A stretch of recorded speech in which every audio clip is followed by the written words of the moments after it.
Second class అయితే story. అనగనగా ఒక పావురం చిలుక స్నేహంగా ఉండేదట.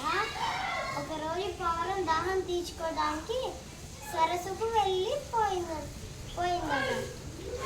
అప్పుడు చిలుక జామ పండు తింటాడట. అప్పుడు జ్యోతిషుడు వచ్చి దాన్ని పట్టుకోబోయాడట. ఇంతలో పావురం వచ్చేసరికి అది కంటలేదట. గుడి పోయి చిలుక పోయిందేమోనని గుర్తించింది. దాని వెనకాల చూస్తే చిలుక ఉంది. జ్యోతిషుడి పంజరంలో ఆ పావురము చిలుక మాట్లాడుతున్నది. పావురం ఒక సలహా ఇచ్చింది. జ్యోతిషుడు పంజరం తిరగగానే తుర్రైంది. చరికాల రెండు గడిపాయి. Story is complete. జరుగుతుందట, అది బిస్కెట్ తింటుందట. ఒక నక్క ఏం చేయగలుగుతాడట, దానికి ఆశ ఎక్కువ. అందుకే కాకి తినే బిస్కెట్ కావాలనుకుంది.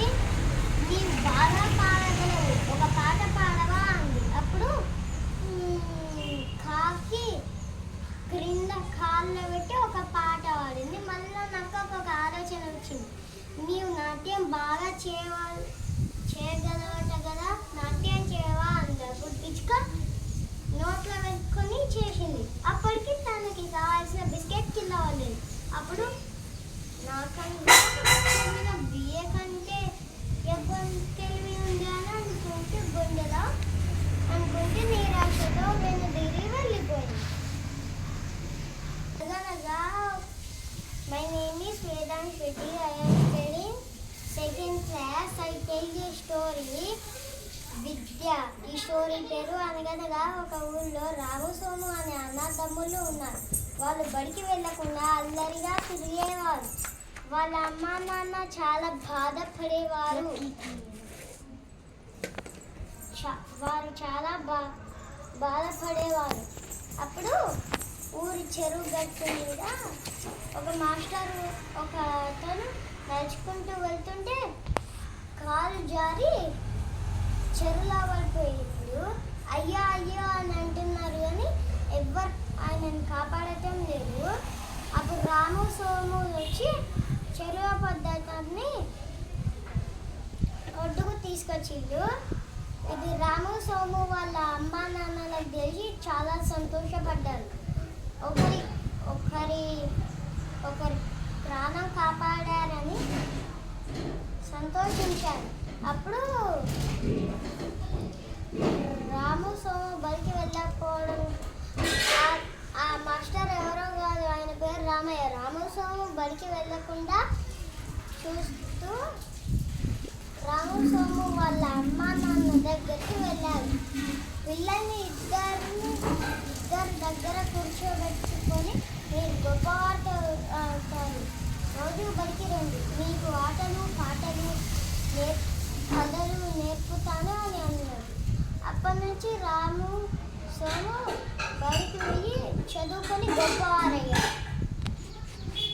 ఎందుకు అంతకుముందు రాము సోము బడి పోవట్లేరా? ఏం చేస్తారు మరి? వాళ్ళు ఆడుకుంటారు. ఒకరి కోసం చెరువులో 2 చేపలు కలిసి మెలిసి ఉండేవి. ఒకనాడు ఒక జాలరు ఒక చేపల అతను వచ్చి ఒక చేపను పట్టిందట. అప్పుడు చేప ఎందుకు ఏడుస్తున్నావు అంటే, నేను నా మిత్రుని కోసం ఏడుస్తున్నాను అని అన్నాక, నేను కూడా వస్తాను, నా ఫ్రెండ్ లేకపోతే నేను ఉండలేను అని అనుకుంది. ఒకటవ చేప అంది, అరే ఒకరి కోసం ఒకరు సహాయం చేసుకుంటున్నా అనుకొని ఆ చేపని రెండవ చేపని వదిలేసింది. నీటిగా కృతజ్ఞతలు చెప్పిన ఆ జాలరికి ఆనందంగా కలిసిమెలిసి ఉన్నాయి. కృతజ్ఞతలు అంటే థ్యాంక్ యూ అన్నది. ఒక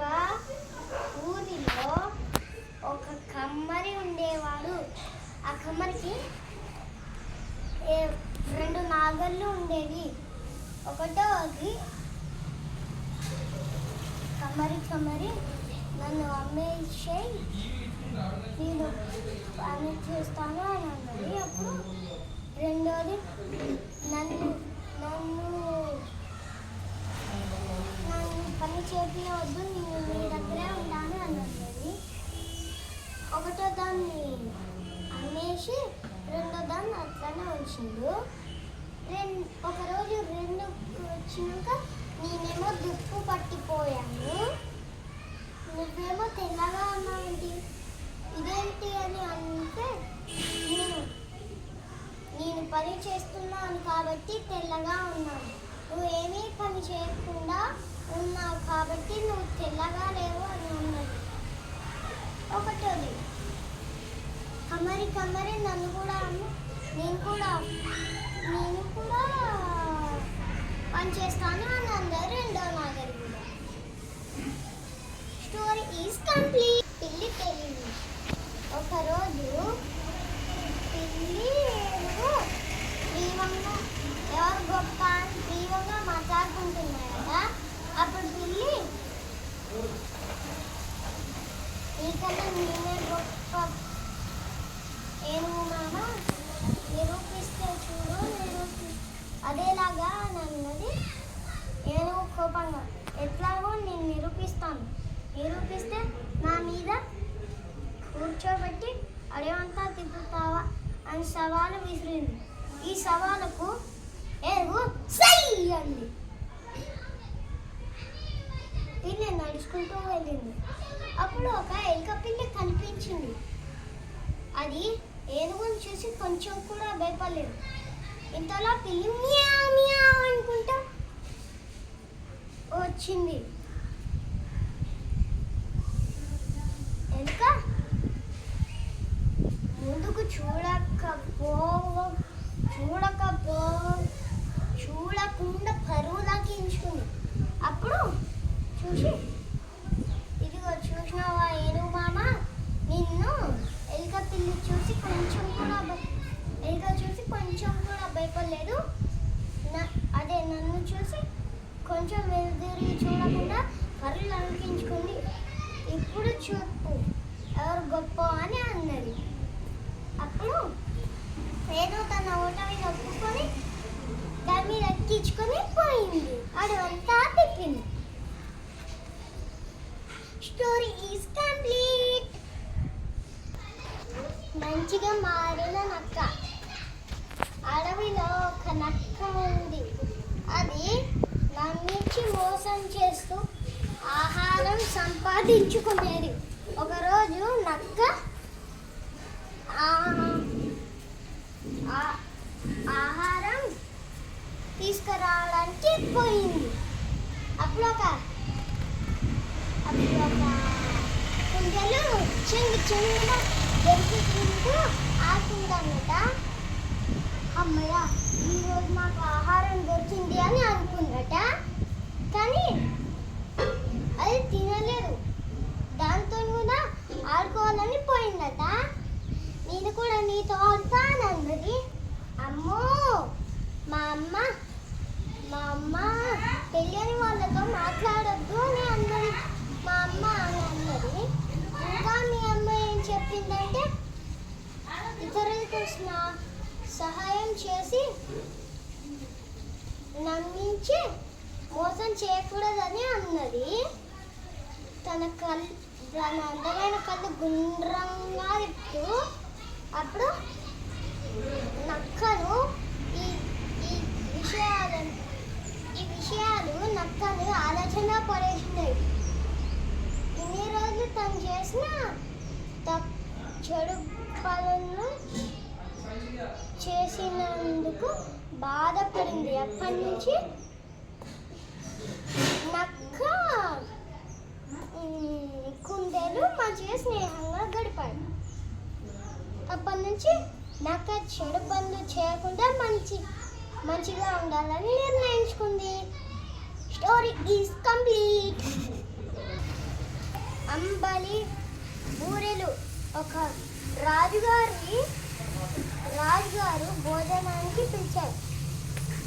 అంబన్న ఆ భోజనానికి వచ్చాడు. ఆ బూరెలు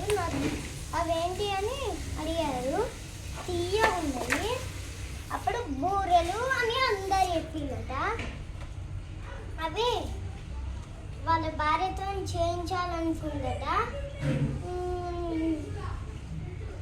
పేరు గుర్తు పెట్టుకోవాలనుకొని బూరెలు బూరెలు అని అనుకుంటా పోయిందట. అప్పుడు ఒక చిన్న కాలు వచ్చిందట, దునికింది. అప్పుడు బూరెలు అనేది మర్చిపోయిందట. ఎంత యాదికి తెచ్చుకున్నా కూడా గుర్తుకు రాలేదట. అప్పుడు అబ్బన్న వాళ్ళ భార్యకు ఏదో చెప్పిందట,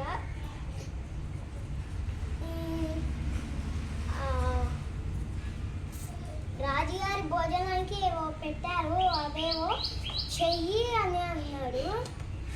అవేంటి అని అంటే అవే అని అన్నాడు. అవే అంటే తను ఏం చేయాలో అర్థం కాలేదు. భార్య చెంప మీద ఒక పట్టు అని వేసిండు, చెంప మీద ఆమె ఏడ్చింది. ఇంతలో వాళ్ళ అన్న వచ్చి, ఒరే భార్యను కుట్టకూడదురా, చూడు చెంపలు ఎలా బూరెల్లాగా అయినాయో అని అన్నది.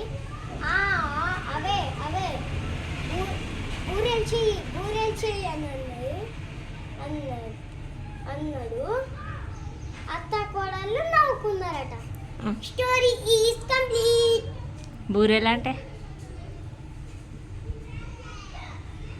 గారెలు.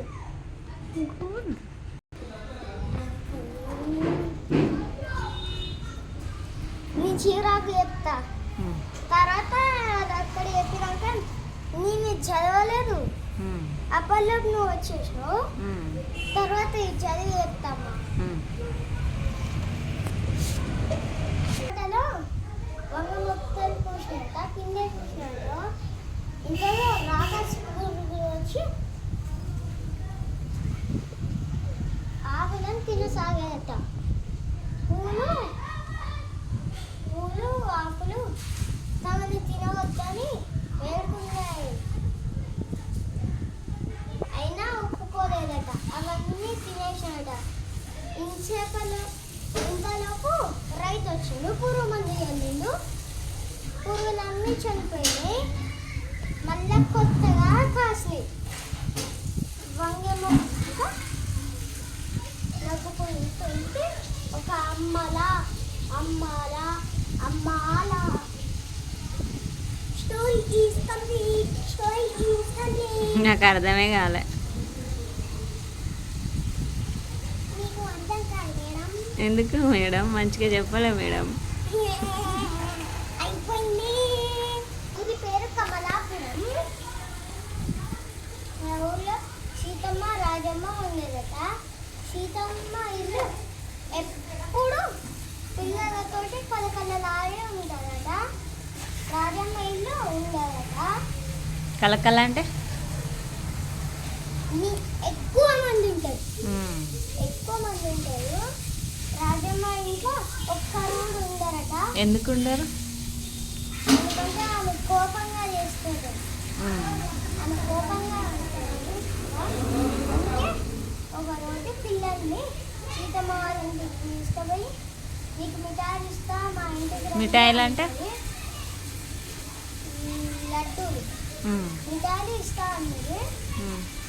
అప్పుడు పిల్లలందరూ వచ్చిండు. చిన్న చిన్న ముక్కలు పడిపోయాయట. అది రాజమ్మ చూసి తిట్టిందట. పాపం. ఏమని తిట్టింది? నా ఇల్లంతా పాడు చేశారు, వెళ్ళండి అని అన్నాడట. పాడంటే ఇది ఎంత దుప్పు పట్టినట్టు ఉండదు. అప్పుడు వెళ్ళండి మీరు వెళ్ళండి అని అన్నాక పాపం పిల్లలందరూ వెళ్ళిందట. ఎక్కడికి? సీతమ్మ వాళ్ళ ఇంటికి. మరుసటి నాడు సీతమ్మ వాళ్ళ ఇంటి నుంచి పండ్లను తెచ్చారు. మీరు తిందు రండి అని అంటే, నేను రాను, నేను సీతమ్మ దగ్గరనే ఉంటా అని అన్నది. రాజమ్మకు అలా తేడా వచ్చిందట. పిల్లలు ఉంటారు కానీ నా దగ్గరే ఉండదు, ఇదేంటి అని అన్నది. నేను వాళ్ళని ప్రేమగా ఉడకపోస్తున్నాను, కానీ నువ్వు కోపంగా చూస్తున్నావు అని అన్నది. అప్పుడు గ్రామస్తులంతా అది నిజమే అన్నది. అప్పుడు రాజమ్మ తన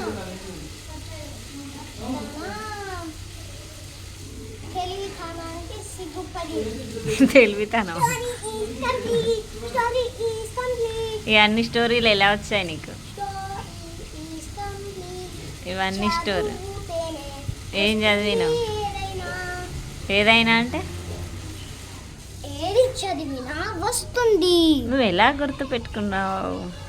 నేను చదివితే వచ్చేసింది. ఎలా గుర్తు పెట్టుకున్నావు? బుర్రలో నీ బుర్ర ఎక్కడుంది? తలల తల ఎక్కడుంది? ఇక్కడ ఇక్కడ ఉంది. నాకు కనబడట్లేగా బుర్ర. అది ఎవరికి కనపడదు. అయితే నీకు బుర్ర లేదు. ఉంది కానీ అది కనపడదు. ఎందుకు? మన తలకాయ నరుకుతే కనపడుతుంది. నరకనా? వద్దు నరకతా. వద్దు. నీకు ఎన్ని స్టోరీలు వచ్చు?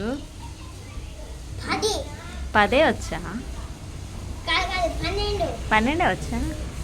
14 14 వచ్చా? అబ్బో అవును నేను ఆడుకోవడానికి వెళ్ళబోతున్నాను.